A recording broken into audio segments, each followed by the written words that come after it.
எல்லாருக்கும் என் அன்பான வணக்கம். இன்றைக்கி நம்மளோட 237வது வீடியோவில் நம்ம பார்க்க போகிறது வேறொரு விஷயம். அதாவது இது 2 வீடியோவுக்கு முன்னாடி சுவாமி நிர்மலானந்தாவை பற்றி ஒரு அறிமுகம் கொடுத்துருந்தேன். அதோட தொடர்ச்சி தான் இந்த வீடியோவில் பார்க்க போகிறோம். அதாவது 1996 டிசம்பர் மாதம் சத்குரு விஜயையும் ஆசிரமத்தில் உள்ளவங்களையெல்லாம் கூட்டிகிட்டு சுவாமி நிர்மலானந்தாவோட ஆசிரமத்துக்கு போடுறார். குருஜியை பார்க்குறாரு. ரொம்ப வீக்காக இருக்கார். அவருக்கு தான் அவரை பற்றி ஏற்கனவே நம்ம நிறைய பார்த்தாச்சு. அவர் மௌன யோகி. நான் யோகியாக தான் இறக்கணும், ரோகியாக இறக்க இஷ்டம் இல்லை அப்படின்னு சொல்லி தான் அவர் மகா சமாதியை பற்றி நிறைய சத்குருட்ட கேட்டு தெரிஞ்சுக்கிட்டார். அது மாதிரியே இப்போது ஆசிரமத்துக்கு போனப்போ ஒரு மகா சமாதி அடையிறதுக்கான உட்கார்றதுக்கு உண்டான குழியெல்லாம் வெட்டி வச்சுருக்காரு. வேணுங்கிற ஏற்பாடெல்லாம் செஞ்சு வச்சுட்டாரு. அப்போ 73 வயசு அவருக்கு. அவர் மகா சமாதியை அடைஞ்சது 1997 ஜனவரி மாதம் 10ஆம் தேதி மத்தியான வேளையில் அவராகவே நடந்து வந்து குழிக்குள்ளே உட்காந்து சமணக்கால் போட்டு உட்கார்ந்தார். அப்படியே சமாதி ஆகிட்டார். அப்போது இதில் என்னென்னா, அது சமாதி ஆகும்போது கிட்டத்தட்ட ஒரு 50 பேர் கூட இருந்தாங்க. இதில் என்னென்னா, இந்த ஆசிரமத்தில் எத்தனையோ வருஷமாக சுவாமி நிர்மலானந்தா யோகியாகவே இருக்கார், மௌன சாமியாராகவே இருந்திருக்காரு. அவர் சமாதி ஆகணும்னு பிளான் பண்ணப்போ அந்த நியூஸ் எப்படியோ வெளியே வந்துருச்சு. உடனே அதை ப்ரொட்டஸ்ட் பண்ணுறதுக்கு ஆளுங்க தயாராகிறாங்க. ஒரு யோகி மகா சமாதி அடையிறதுக்கு கூட சுதந்திரம் இல்லைன்னா அப்புறம் என்ன இருக்குது?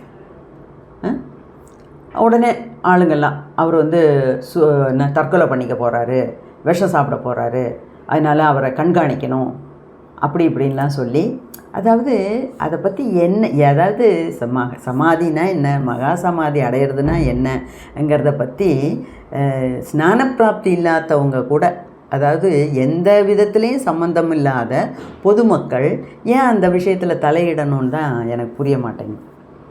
சிலவங்கள்லாம் உடனே ப்ரொட்டஸ்ட் பண்ணுறாங்க, போலீஸ்க்கு கம்ப்ளைண்ட் கொடுக்குறாங்க. ஆனால் அது வள்ளலார் விஷயத்தில் கூட நடந்திருக்கு.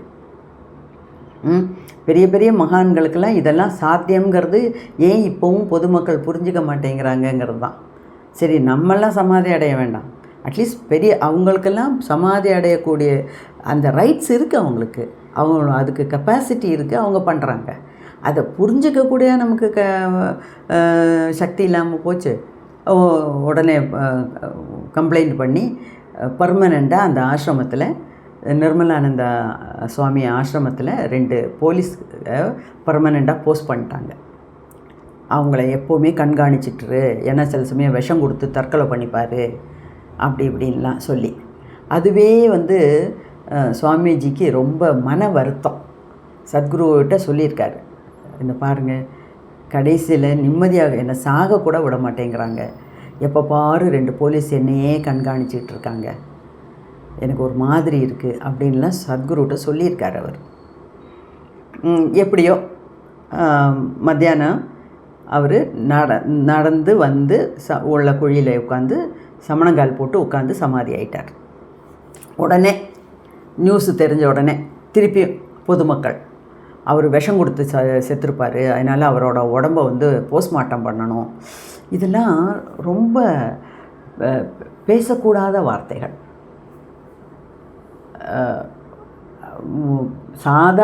நம்மளை மாதிரி சாதாரண ஒரு ஆள் அசாதாரணமான நிலையில் செத்துருந்தாருன்னா போஸ்ட்மார்ட்டம் பண்ணுறது நியாயம், அது ரூல், அது லா பிரகாரம் நம்ம பண்ணி தான் ஆகணும்.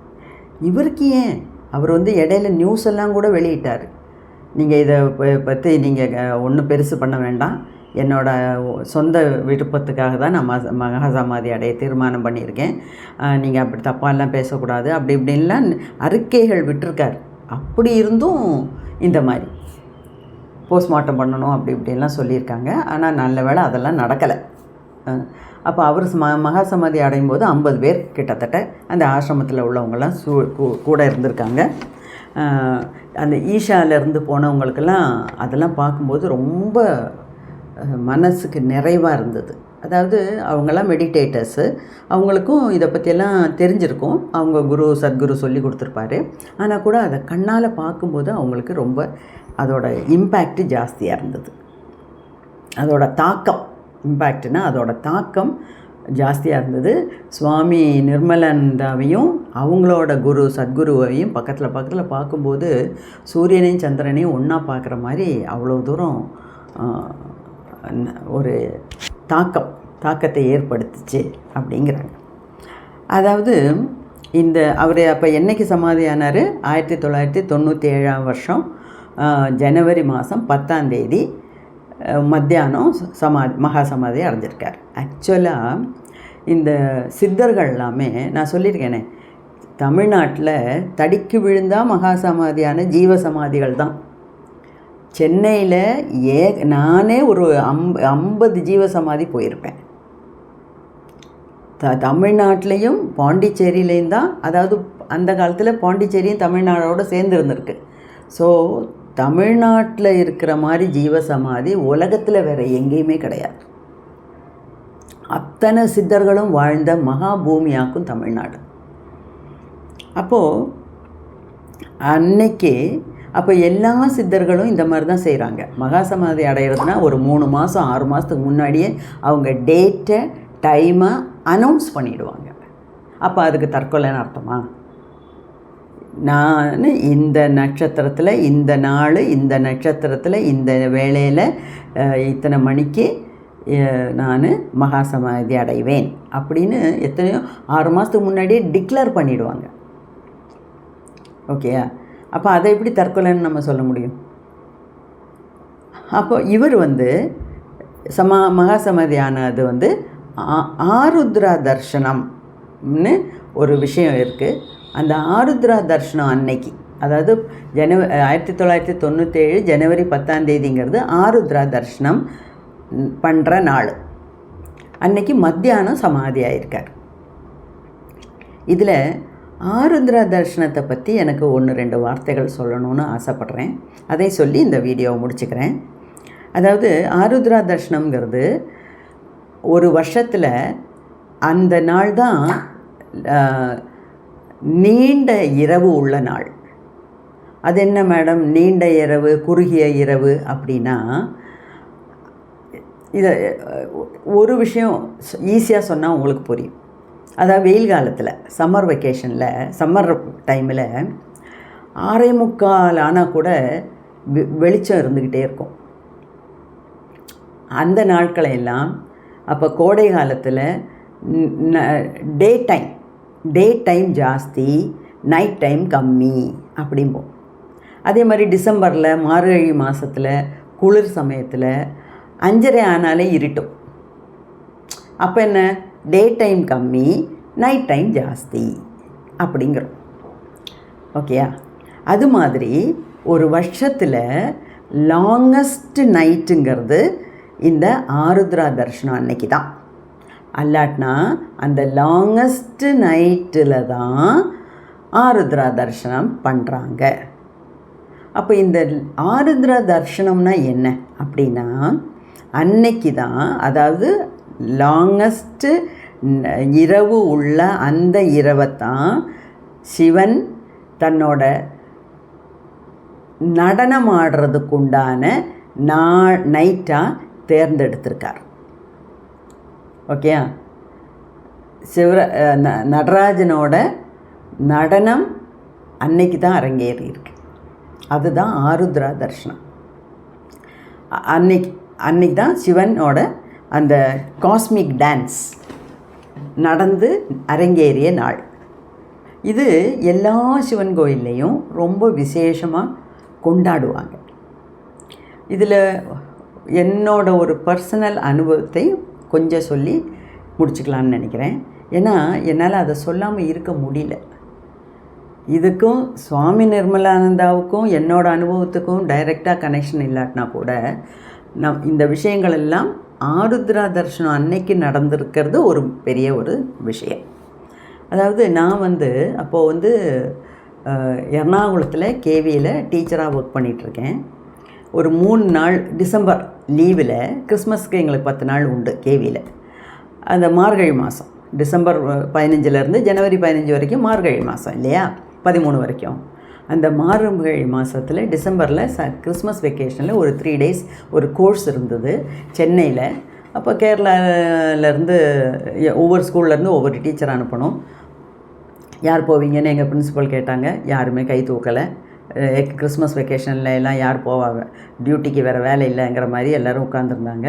நான் கை தூக்கினேன். எந்த விஷயத்துக்கு எங்கே மைசூர் போனாலும் பெங்களூர் போனாலும் எந்த இன் சர்வீஸ் கோர்ஸ் போனாலும் எங்கே டியூட்டி போட்டாலும் நான் தான் கை தூக்குவேன், போவேன். அதில் எனக்கு நிறைய அட்வான்டேஜஸ் இருக்குது, நிறைய கற்றுக்கிட்டேன் அதில். அப்படி போய் அப்போது நான் போனேன், நான் கை தூக்கினேன், பேர் எழுதினாங்க. அங்கேருந்து அஃபிஷியலாக எனக்கு ரிலீவ் பண்ணிட்டாங்க. இங்கே ஜாயின் பண்ணிட்டேன். இங்கே ஜாயின் பண்ணிட்டேன்னா சர்வீஸ் கோர்ஸ் அட்டென்ட் பண்ணுறேன். 3 நாள் கோர்ஸு. எங்கள் சித்தி ஒருத்தவங்க டாக்டர் இருக்காங்க, அவங்க வீட்டில் தங்கி கோர்ஸ் போயிட்டு வரேன். சித்தி ஒரு பெரிய சிவபக்தை. வீட்டில் சிவலிங்கெல்லாம் வச்சு பூஜை பண்ணுவாங்க. சித்தி வீட்டில் தான் நான் ரொம்ப நாள் அங்கே ஸ்டே பண்ணி படித்தேன். வேலைக்கு போகும்போதும் அங்கே தான் இருந்தேன். அப்போது எல்லா சிவராத்திரிக்கும் எங்கள் சித்தி வீட்டில் ஃபுல் நைட்டு நாங்கள் முழிச்சிருப்போம். ஏகப்பட்ட வில்வ இலையெல்லாம் இந்த பூக்காரிங்கள்ட்ட எல்லாம் சொல்லி ஏகப்பட்ட வில்வ இலையை கொண்டு வருவாங்க. அதெல்லாம் நான் வீட்டில் இருக்க வேலை செய்கிறவங்க எல்லாருமா சேர்ந்து, நாங்கள் நான் எங்கள் தங்கை எல்லாருமா சேர்ந்து தண்ணியில் போட்டு அலம்பி எடுத்து வச்சு கூடையாக வில்வ இலையை சேர்த்து வச்சு, சித்தி ஒரு சின்ன சிவலிங்கம் வச்சுருந்தாங்க. அதில் நாங்கள் போட்டு எல்லா அபிஷேகமும் நாங்களே வீட்டில் பண்ணுவோம். முதல்ல எல்லாம் ஐயரை கூப்பிட்டு பண்ணிகிட்டு இருந்தோம். அதுக்கப்புறம் ஐயரை எல்லாம் நிறுத்திட்டு நாங்களே பண்ணுவோம். எல்லா பொருட்களையும் சேர்த்து வச்சு சேகரித்து வச்சுருவோம். பகலில் வீடு ஃபுல்லாக கூட்டி மாரி அலம்பிட்டு சாயங்காலம் 6லேருந்து அடுத்த நாள் 6 வரைக்கும் தூங்காமல் அர்ச்சனை பண்ணிகிட்டே இருப்போம். அது அப்போது என்னோடய சித்திங்கிறது ஒரு கைனகாலஜிஸ்ட்டு. அவங்களோட ஒரு பேஷண்ட்டோட ஹஸ்பண்டுன்னு நினைக்கிறேன். அவர் சிதம்பரம் கோவிலில் பூஜாரியாக இருக்கார். அப்போ அவர் சொன்னாராம், அம்மா மேடம் நீங்கள் ஒரு தடவை ஆருத்ரா தரிசனம் பார்க்க வரணும் மேடம், நீங்கள் வாங்க, நான் நீங்கள் சிதம்பரம் வந்துருங்க, பாக்கி எல்லா வேலையும் நான் பார்த்துக்கிறேன், எல்லா ஏற்பாடும் நான் பண்ணுறேன்னு சொல்லியிருக்கார். எனக்கு 3 நாள் கோர்ஸில் 3வது நாள் இந்த ஆருத்ரா தரிசனம் நடக்கிற நாள். அப்போ 2வது நாளே எங்கள் சித்தி என்கிட்ட கேட்குறாங்க, நமக்கு இப்படி எனக்கு ஒரு ஆஃபர் வந்திருக்கு, சிதம்பரம் போனால் போகிறோம், ஆருத்ரா தரிசனம் பண்ணி வைக்கிறேன்னு சொல்லியிருக்காரு ஒரு பக்தர், என்னோடய பேஷண்ட்டு கூட, அவர் எல்லாம் பண்ணுறேன்னு இருக்காரு. சித்தப்பா சித்தி அப்படி யாரோடையும் விட மாட்டார், சித்தப்பாவும் போக மாட்டார், சரியான ஒரு ஆள் இல்லாட்டினா விட மாட்டார். நீ வந்தேன்னா விடுவார், நம்ம கார் எடுத்துகிட்டு போயிட்டு வந்துடலாம், வரியான்னு கேட்குறாங்க. இவங்க கேட்க எனக்கு அப்படியே ஆசை. 3வது நாள் 3 நாள் ப்ரோக்ராம்னால் 3 நாளும் கட்டாயம் லீவ் எடுக்காமல் அட்டென்ட் பண்ணணும். 3வது நாள் எனக்கு போக முடியாது, ஏன்னா காலங்காத்தால் விடிய காலையில் கார் எடுத்துகிட்டு சென்னையிலேருந்து சிதம்பரம் போயிடலாம் அப்படின்னு பிளான். ஏன்னா அன்றைக்கி நைட்டு தான் ஆருத்ரா தரிசனம். காலையில் போனோம்னா மத்தியானம் போய் சேர்ந்துடலாம், டிரைவரை போட்டுட்டு போகலாம், அங்கே போய் ஆருத்ரா தரிசனம் பார்த்துட்டு அடுத்த நாளே கிளம்பி வந்துடலாம் அப்படின்னு சொல்ல இங்கே எனக்கு ஒரே ஆசை. எப்படி போகிறது, எப்படியோ பெரிய ஒரு சாக்கு சொல்லி ஒரு லீவ் லெட்டர் மெயில் அனுப்பிட்டு காலங்காத்தால் நான் 3வது நாள் காலங்காத்தாலே ப்ரோக்ராம் போகாமல் சித்தியோட காரில் சிதம்பரம் போயிட்டு மத்தியானம் அங்கே போய் சேர்ந்தோம், சாப்பிட்டோம், பூஜாரியை பார்த்தோம். 6 மணிக்கு அபிஷேகம்மான்னு சொல்லி எங்களை உட்கார வச்சாங்க. ஒரு சிதம்பரம் கோவிலில், நடராஜன் கோவிலில், சிதம்பரம் கோவிலில் ஒரு பெரிய ஹாலு, அங்கே ஜம்மு காலெல்லாம் போட்டிருந்தாங்க. எல்லாருமே உட்காந்துருந்தோம். ஒரு 1000 பேர் 6 மணிக்கு அபிஷேகம்னு சொல்லிக்கிட்டாங்க. அதே மாதிரி கரெக்டாக 6 மணிக்கு தொடங்கினாங்க. அந்த அபிஷேகத்தை பற்றி தான் உங்கள்கிட்ட சொல்லணும்னு நான் நினைக்கிறேன். அதாவது சாயங்காலம் 6லேருந்து அடுத்த நாள் 6 மணி வரைக்கும் நடராஜரோட சிலைக்கு பெரிய சிலை, நடராஜர் சிலைக்கு நான் ஸ்டாப் அபிஷேகம், நான் ஸ்டாப்.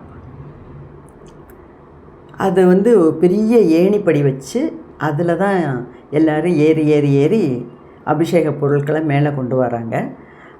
கிட்டத்தட்ட ஒரு 30 பூஜாரிகள் இருக்காங்க. வருஷம் இந்த 30 பேரில் யாரோ ஒருத்தரை சீட்டு போட்டு குலுக்கி எடுப்பாங்க. அவர் தான் இருக்கிறதுலே டாப்பில் நிற்கணும். நின்றுட்டு நடராஜர் சிலைக்கு அபிஷேகம் பண்ணணும். பாக்கி உள்ளவங்கள்லாம் இந்த பொருட்களை பாஸ் பண்ணிகிட்டே இருக்காங்க மேலே மேலே மேலே மேலே. சப்பா சொன்னாலே இது நினச்சே பார்க்க முடியலங்க. அந்த 1000 பேர் இருந்த இடத்துலேருந்து எனக்கு தெரிஞ்சு ஒருத்தர் கூட எந்திரிக்கலை. அந்த 1000 பேரும் சிவனால் ஆசீர்வதிக்கப்பட்டு அந்த ஆருத்ரா தரிசனத்துக்குன்னு கொண்டு வந்து விடப்பட்டவங்கன்னு நினைக்கிறேன். ஒருத்தர் எனக்கு தெரிஞ்சு யாருமே எந்திரிக்கலை. ரெஸ்ட் ரூம் போல் இருமலை ஒன்றும் பண்ணலை. இடையில யாருமே நிற்கலை. வெச்ச கண்ணு வாங்காமல் பார்க்குறான். நானும் உட்காந்து பார்த்துட்ருக்கேன். எல்லா அபிஷேக பொருளும் இப்போ இப்போ சிவன் கோயிலில் சாதாரணமாக அபிஷேகம் பார்த்துருக்கோம் இல்லையா, அதே மாதிரி முதல்ல எண்ணெயெல்லாம் தடவி இந்த குளியல் பொடி போட்டு அதெல்லாம் தேய்ச்சி கழுகி எல்லாம் பண்ணி எல்லாமே, அதாவது பஞ்சகவியம், அப்புறம் தேன், பால், பஞ்சாமிர்தம், அப்புறம் பால், தயிர், சந்தனப்பொடி, மற்ற அபிஷேக பொடிகள்லாம் போட்டு அதுக்கப்புறம் விபூதி, அப்புறம் பூவு, இல்லை விபூதி கடைசியில் பூவு. அப்பா அப்பா அப்பா பார்த்தா தாங்க உங்களால் புரிஞ்சுக்க முடியும். இந்த பால் அபிஷேகமே ஒரு 5 மணி நேரத்துக்கு நடந்ததுங்க. நான் இப்படியே பார்த்துட்ருக்கேன். இது எங்கேருந்து இந்த பால் இவங்களுக்கு கிடச்சிது? சிதம்பரம், அதாவது தமிழ்நாடுன்னு இல்லை, இந்தியாவில் உள்ள மொத்த பசுக்களை கொண்டு வந்து பால் கறந்தால் கூட அவ்வளோ பால் கிடைக்காது. அத்தனை பாலுங்க குடமாக, அதாவது செம்பு குடத்தில் அங்கேருந்து வந்துக்கிட்டே இருக்கு. மற்ற அபிஷேக பொருளெல்லாம் மணிக்கணக்காக பண்ணாங்கன்னா இது வந்து 5-6 மணி நேரம் பால் வந்துக்கிட்டே இருக்கு. அவர் ஊற்றுறாரு. ஒருத்தர் மட்டும்தான் இந்த நறுக்கடுப்பில் இந்த சீட்டு குலுக்கியதில் ஒருத்தர் தானே, ஒருத்தர் தான் உட்காந்து அபிஷேகம் பண்ணுறார். கை மாறக்கூடாது. ஒரே பூஜாரி 6லேருந்து அடுத்த நாள் 6 வரைக்கும் ஊற்றுறாரு பால். எப்பப்பா பார்த்து கண்ணு மாளலைங்க. அப்படி கண்கொள்ளா காட்சிங்கிறது அதுதாங்க. அதுக்கப்புறம் சந்தனம், அதுக்கப்புறம் புஷ்பாபிஷேகம், எந்தெந்த வகையில் புஷ்பங்கள். அப்பா ஒரு ஜென்மத்தில் ஒரு ஆருத்ரா தரிசனம் பார்த்தா போகிறோங்க, கட்டாயமாக நம்ம கைலாசத்துக்கு தான் போவோம். அப்போ நான் பார்க்கும்போது இவ்வளோ தூரம் நான் தெரிஞ்சுக்கலை. அப்போல்லாம் அவ்வளோ இது இல்லை. ஆனால் இப்போ நான் யோசிக்கிறேன், என்ன இருந்தால் எர்ணாகுளத்துலேருந்து ப்ரோக்ராம் அட்டன் பண்ணுற மாதிரி என்னை சென்னைக்கு கொண்டு வந்து, சென்னையிலேருந்து என்னோடய சித்தி முகாந்திரம் கடவுளே என்னை கொண்டு வந்து அங்கே உட்கார வச்சு இந்த பார் அப்படின்னு எனக்கு ஒரு சான்ஸ் கொடுத்த மாதிரி நான் இப்போ ஃபீல் பண்ணுறேன். அப்போவும் அப்படி தான் ஃபீல் பண்ணேன். புல்லரிக்குது எனக்கு நினைக்கும் போதே. அவ்வளோ இதாக இருந்தது. அந்த சிதம்பரம் கோயிலை பற்றி டெஃபினட்டாக உங்களுக்கு தெரிஞ்சிருக்கும், நீங்கள் போயிருப்பீங்க. சிதம்பர நடராஜன், அந்த சிதம்பரத்தை கூரை வேஞ்சிருக்கிறது 21,600 தங்கத்தகடுகளால். அது என்ன 21,600? அதுக்கும் அது என்ன நம்பர் அப்படின்னீங்கன்னா, நம்ம மனுஷன் ஒரு நாளைக்கு 21,600 தடவை சுவாசம் விடுறோம். அந்த கணக்குக்கு தான் அங்கே இது. அதே மாதிரி அந்த 21,600 தகடு தட்டுகளையும் இந்த தங்கத் தகடுகளையும் 72,000 நட்டு போல்ட் வச்சு டைட் பண்ணியிருக்காங்க. அது என்ன கணக்கு 72,000? உங்களில் நிறைய பேர் தெரிஞ்சிருக்கும். நம்ம உடம்பில் 72,000 நாடிகள் முதன்மையான நாடிகள்னு கணக்கு போட்டு சித்தர்கள் எப்போவோ சொல்லி வச்சுட்டு போயிட்டாங்க. அதை குறிக்கிறதுக்கு தான் அந்த 72,000 நட்டும் போல்ட்டும் போட்டு அந்த 21,600 தங்கத்தகடுகளை ஃபிக்ஸ் பண்ணியிருக்காங்க. அதே மாதிரி சிதம்பரம்ங்கிறது பஞ்சபூத ஸ்தலங்களில் ஆகாச தத்துவத்தை குறிக்கிற ஸ்தலம். ஆகாச தத்துவம்னா என்ன? ஆகாசம்னா என்ன? பறந்து விரிந்து இங்கெங்கொண்ணாதபடி, இங்கே அங்கன்னு சொல்ல முடியாதபடி எல்லா இடத்துலையும் பறந்து விரிந்து கிடக்கிறது தான் ஆகாச தத்துவம். அந்த ஆகாச தத்துவத்தை தான், அதுக்கு தான் சிதம்பரம் கோயில். அப்போது சிதம்பரத்தில் சிதம்பர ரகசியம்னு எல்லாரும் பேசிக்கிறாங்க. அது என்ன சிதம்பர ரகசியம்? அதுக்கு கொஞ்சம் ஒரு ஸ்பெஷலாக பர்மிஷன்லாம் வாங்கி டிக்கெட்லாம் எடுத்துகிட்டு போனீங்கன்னா நமக்கும் சிதம்பர ரகசியம் பண்ணி வைக்கிறாங்க, காமிக்கிறாங்க. நானும் ஒரு தடவை போனேன். அது இந்த ஆருத்ரா தரிசனத்துக்கு அல்ல, வேறு ஒரு தடவை சிதம்பரம் கோயில்கள்லாம் போகும்போது நானும் இதே மாதிரி தான் எங்கள் பாட்டி சித்தி நாங்கள் எல்லாருமே போனோம். இப்போ சிதம்பர ரகசியம் காமிச்சாங்க. அப்படின்னா என்ன? ஒரு திரை போட்டிருப்பாங்க, அது வேறு ஒரு வழியாக போகணும். திரை போட்டிருக்காங்க, திரையை விலக்கிட்டு தீபாராதனை காமிக்கிறாங்க. அங்கே ஒன்றுமே இல்லை, உள்ள சிவலிங்கமும் இல்லை, நடராஜ சிலையும் இல்லை, ஒன்றுமே இல்லை. பாருமா பார்த்துக்கோன்னு சொல்லி சிறையை தலையிட்டு இப்படி தீபாராதனை காமிச்சிட்டு மூடி வைப்பாங்க. ஒன்றுமே நான் பார்க்கலையே. அப்போ வெளியே வந்துட்டு எங்கள் சித்திகிட்ட நான் கேட்குறேன், என்ன சித்தி உள்ளே எதாவது பார்த்தீங்களா? எனக்கு ஒன்றுமே தெரியலையே. அது தாண்டி சிதம்பர ரகசியம் அப்படிங்கிறாங்க.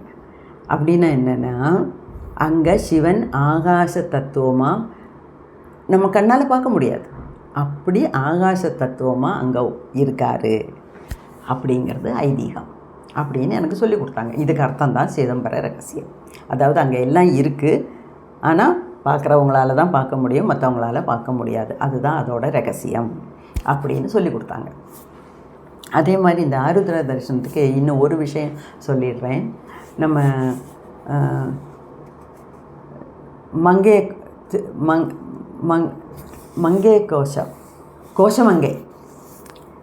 கோஷமங்கை கோவிலில் 6 அடி உயரத்துக்கு மரகத லிங்கம் இருக்குது.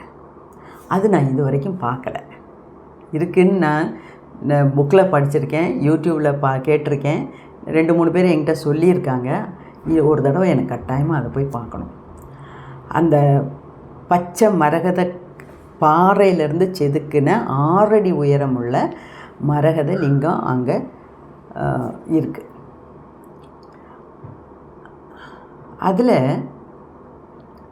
அந்த மரகதங்கிறது, அந்த மரகத லிங்கத்தில் சாதாரண ஏதாவது ஒரு ப்ரெஷர் இப்படி கொடுத்தா கூட அது உடஞ்சிருமா.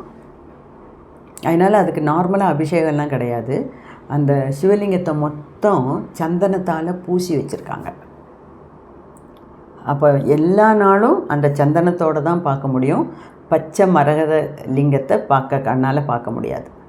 ஆனால் இந்த ஆருத்ரா தரிசனம் அன்னைக்கு மட்டும் அந்த கோவிலில் அந்த சந்தனத்தை எல்லாம் எடுத்துட்டு அந்த பச்சை கலரில் இருக்க மரகத லிங்கத்தை நம்மளால் பார்க்க முடியும். அதாவது நம்ம அங்கே போய் சத்தம் போட்டு பேசினா கூட அந்த சத்தத்தில் அது வெடிச்சிடுமா. அதனால தான் எப்போவுமே சந்தனத்தை வச்சு பூசி வச்சுருக்காங்க. அன்னைக்கு மட்டும் அது நமக்கு தரிசனம் பண்ணி வைப்பாங்க. ஒரு தடவை போகணும், கட்டாயமாக அதை பார்க்கணும் அப்படின்ட்டுருக்கேன், நினச்சிட்ருக்கேன். அதே மாதிரி அதுக்கும் சிவன் கண் திறக்கணும். அப்போ தான் என்னைக்கு கூப்பிட்றாரோ அன்றைக்கி தான் போக முடியும். அதே மாதிரி பழனியில் முருகனோட தரிசனம் கிடச்சதுக்கப்புறம் வெளியே வரும்போது போகர் பெருமானோட சமாதி இருக்குது. உங்களுக்கெல்லாம் தெரிஞ்சிருக்கும்னு நினைக்கிறேன். நிறைய பேர் உள்ளே போயிட்டு வருவாங்க. அங்கே போகர் பூஜை பண்ண மரகத லிங்கம் இருக்குது. சிவனையும் புவனேஸ்வரி தாயாரையும் போகர் வச்சு வணங்கின அந்த மரகதலிங்கம் அங்கே இருக்குது. நிறைய பேர் இதெல்லாம் சொல்லுவாங்க, போகர் சமாதிக்கும் அங்கே தான் சமாதி ஆனார். போகர் சமாதிக்கும் முருகனோட கர்ப்ப கிரகத்துக்கும் இடையில ஒரு பெரிய டனல் இருக்குது, சுரங்கம் இருக்குது கீழே. அது வழியாக என்றைக்கும் போகர் போய் பார்த்துட்டு வராரு முருகனை அப்படின்லாம் பேசிக்கிறாங்க. முருகனை பார்க்குறதுக்கு போகருக்கு எந்த சுரங்கமும் தேவையில்லை. ஆனாலும் செஞ்சுருப்பாரா இருக்கும், அதை பற்றியெல்லாம் நமக்கு கவலை இல்லை. தெரிஞ்சாலும் இருக்கோ இல்லையோ அது வேறு விஷயம். ஆனால் இந்த மரகத லிங்கத்தை நான் பார்த்தேன். அதாவது நான் ஏதோ புக்கில் படித்தேன், இங்கே போகர் வந்து பச்சை கலரில் மரகதத்தினால் செஞ்ச சிவலிங்கத்தை வச்சு பூஜை பண்ணியிருக்காருன்னு. ஸோ அந்த லிங்கத்தில் அங்கே ஒரு பூஜாரி நமக்கு விபூதி கொடுப்பார்ல, அவர்கிட்ட நான் கேட்டேன், எனக்கு அந்த பூவெல்லாம் மாற்றிட்டு அந்த லிங்கத்தை என்னால் பார்க்க முடியுமா அப்படின்னு. அதனால் என்னம்மா அப்படின்னு சொல்லி டக்குன்னு அந்த பூவெல்லாம் எடுத்து விலக்கிட்டு அந்த பச்சை கலரில் இருக்க அந்த சிவலிங்கத்தை காமிச்சார். அப்போது இந்த ஆருத்ரா தரிசனம் சம்மந்தமாக அதை பேசும்போது நீங்கள் எல்லாருமே இந்த இடங்கள்ல எல்லாம் போய் இதெல்லாம் பார்த்து சிவனோட அனுகிரகத்தை வாங்கிக்கோங்க. அப்போ தான் நமக்கு கைலாசத்துக்கு போக முடியும். ஓகே, இதுவும் ஒரு டிக்கெட் அப்படின்னு நினைக்கிறேன். உங்களுக்கும் இதெல்லாம் பிடிச்சிருக்குன்னு நினைக்கிறேன். நன்றி, நமஸ்காரம்.